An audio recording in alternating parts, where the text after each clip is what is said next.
Dr. Kaan of the ACL Academy, and today I'm going to talk about different ways that we can start to build confidence in our leg as we begin to put load through it, begin to put weight through it. This is part of the process where, we're out of our crutches, we're out of our brace, we're starting to walk a little bit, but the leg is still very weak, and we're beginning some weight-bearing exercises, and we really want to start to be able to build confidence there. Before I get further into that, guys, have been following along with this page and you found some value, please subscribe to the channel. Please like the video and, of course, share with a fellow ACLer that can benefit from these tips and education. We put out a weekly video every Monday. So, as I said, we go through, let's say, week 4, week 5, week 6. We're out of our crutches, not super comfortable on the leg yet, maybe still feeling a little shaky, wobbly, uneasy. Just not building trust there. So I want to walk you through some progressions where we can teach you how to load the leg and to progress towards like squat, split squat, and things of that nature, where you're doing the exercise the proper way and we're actually utilizing the leg and not avoiding it or not compensating, not depending on the other leg so much so. So a couple things that I like to start with is just some general weight shifts, right? So I'm going to back this camera up just slightly. And really, let's say if this was my surgical leg here, you could stand about shoulder width. And what we're going to do is just slightly shift our weight to that injured side, and we're going to let this knee bend out a little bit. So we're going to let the knee kind of bend forward. As I do that, I engage more of the muscles, right? If I stay very stiff and I shift over, then a lot of it's going through my hip joint itself and the leg. We want to kind of load all the muscles throughout the leg, and how we do that is we unlock the knee and kind of shift our weight forward. Okay, when we do that, we're putting a little bit of the weight to the left leg. I have some weight to the right leg. You can start with like partial shifts where it's only like 25% or so, where you still have some good weight here. And then eventually you want to build your way to getting more weight through that leg. Then you could build to more of a staggered stance where now I'm pushing and leaning forward and I'm getting a little bit more trust there, and I'm loading those quads. So I bring the knee forward just about the toe line. And if you're looking straight down, you should almost see your shoe disappear. So we could hold 5 seconds and then come back out of it. Hold 5 seconds, got a good amount of weight there. As you can see, I don't have too much weight through the other leg. And then you come back out of it. Eventually, what you could do is, as you build confidence there, is you could hold a dumbbell in your hand or a kettlebell, so this way you have more weight coming through. And then you could also add some movement, right? So if I put some weight here, what I'm going to do is just kind of tap in and tap out. And we can just start with some light taps side to side. We can tap forward, we can tap backward, we can even tap across as we're getting confidence, right? And then you take a break. So we could do different variations like that. Now when you're adding movement, not only you're loading the leg, but you're also adding a little bit of a dynamic component there, which will also challenge a little bit of balance, proprioception as you're loading the leg. Okay, so and you can work your taps into circles, right? So you're forward like a clock, 1 o'clock, 2 o'clock, 3 o'clock, and then kind of work your way around. There are so many variations. Really, the point of the exercise is to just get some load through the leg itself. Then, as you get comfortable with that, we would start building into like squat formations.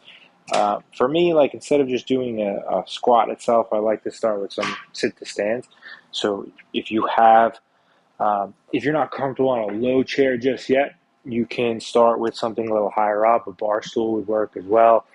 So this way you have less of an area to get up. You pick a height that you're comfortable with. And what we want to do is get into a staggered stance, and the injured leg or the recovering leg is going to go back a little bit, and you're going to bring the other leg out slightly, okay? More forward out it is, less weight you're going to be able to put through that leg, and you're going to challenge this further. So you just want to go into a slight staggered stance in the beginning. You want to get to the edge of the seat that you're sitting in. You want to be nice and tall. And we're going to look to hinge forward, okay? We don't want to be looking down. because it's just going to kind of propel our weight forward and down. You want to stay in a nice tall position, core tight, and you want to hinge from the hips. Okay, when I do that, let's see if you can see me from here. Same thing. You want to hinge here and not fall forward. Okay, so we're at the edge of the chair here in a little bit of a staggered stance, nice and tall. The body will follow the eyes, so I always recommend like looking up and forward. And then I lean my weight. I lean my weight until I feel my weight load into this leg. And then once I feel myself, my butt's about to come off the ground, and we push off of that leg. When I push, I want to try to extend this knee. So this way I really get some quad activation. And then as I'm going down, I want to unlock this knee, and then slowly come on back, control that motion. So I lean forward, push up through the leg, and then slowly come on back. Okay?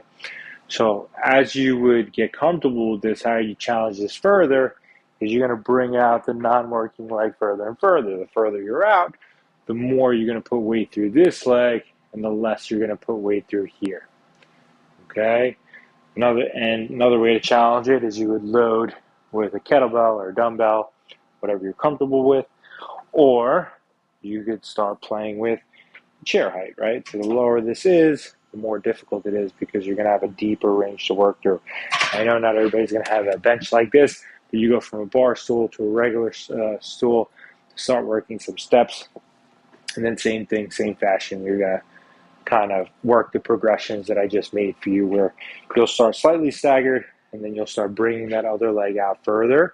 So you're challenging yourself. You could load it with weight to make it harder, and then you could also make the step lower, which will also challenge it.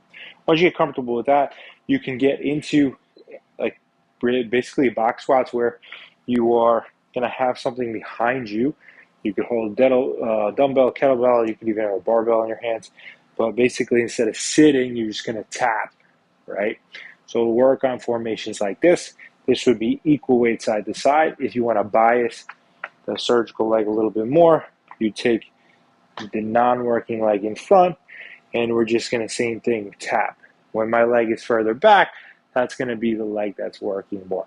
And I'm not putting weight, I'm not sitting, plopping, right? All I'm doing is tapping my butt and then coming back up and out of that position. As you get comfortable with those variations, then you could build towards a split squat where you would be working more unilateral and you would be loading that front leg there. Okay, so that's how we progress early on, especially as we're trying to load the leg a little bit. In the beginning, it's just hard because we don't trust the leg as much. We're afraid to load it. It feels weak. It feels wobbly.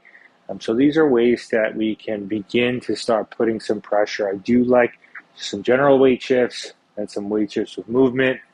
I like to progress to sit to stands, staggered, right? So you could play with the amount of distance you stagger your feet. You could play with the distance of the height of the chair. Then you could load it with weight. And then once you feel comfortable with that, you're basically going to do squats, box squats, where you're just kind of touching your butt down, coming back up. Same progressions. You'd start with staggered, and then eventually, like as you feel comfortable with, you'd move on to that split squat variation, as I touched on before. So hope that makes sense, guys. Just shows you a little bit of progression of how we begin to load early on and build some trust in the leg, and really get us to activate that leg and limit some of the compensations that we get. If you guys found this helpful, please like the video, subscribe to our channel. Any questions, comments, drop them below. And of course, if you have a fellow ACLer that can benefit from these videos, please share about the ACL Academy. This is Dr. Kaan signing off, and I will see you guys here next week.